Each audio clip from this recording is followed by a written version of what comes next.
these issues, but I don't want to go in that direction.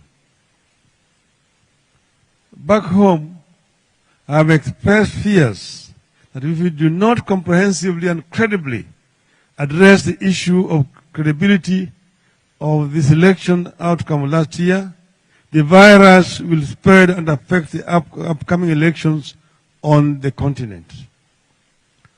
More immediately, Kenyans may lose all faith and decide to boycott the future elections because they will believe their votes do not matter. Kenya has become a laboratory for bad election practices that others borrow around the continent. You may recall that our malpractices of 2007 quickly became the script for Robert Mugabe in Zimbabwe.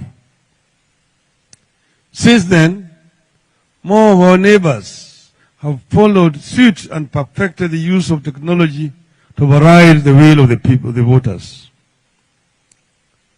As a Pan-Africanist and as an Afro-optimist, I fully subscribe to and support Africa's Agenda 2063, which seeks the socio-economic transformation of the continent. And I'm also a student of late Kwame Nkrumah, who said that Africa must unite in order to progress. But I want to send a red flag at this forum.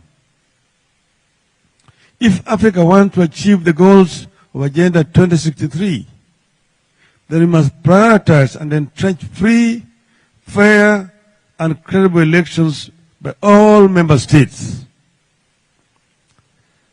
Since the reintroduction of multi-party politics in the 1990s, the quality and credibility of our elections have steadily deteriorated. You remember the struggle for democratization of the continent.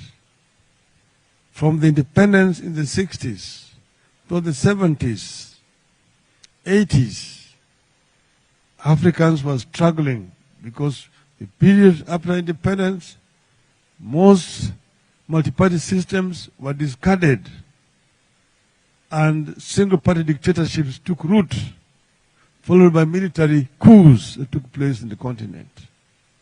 The Africans were struggling to open up the democratic space. It was not until the fall of the Berlin Wall and that the wind of change that began to blow in the Eastern Europe fought its way into our continent. The military dictatorship then crumbled, and the single-party dictatorship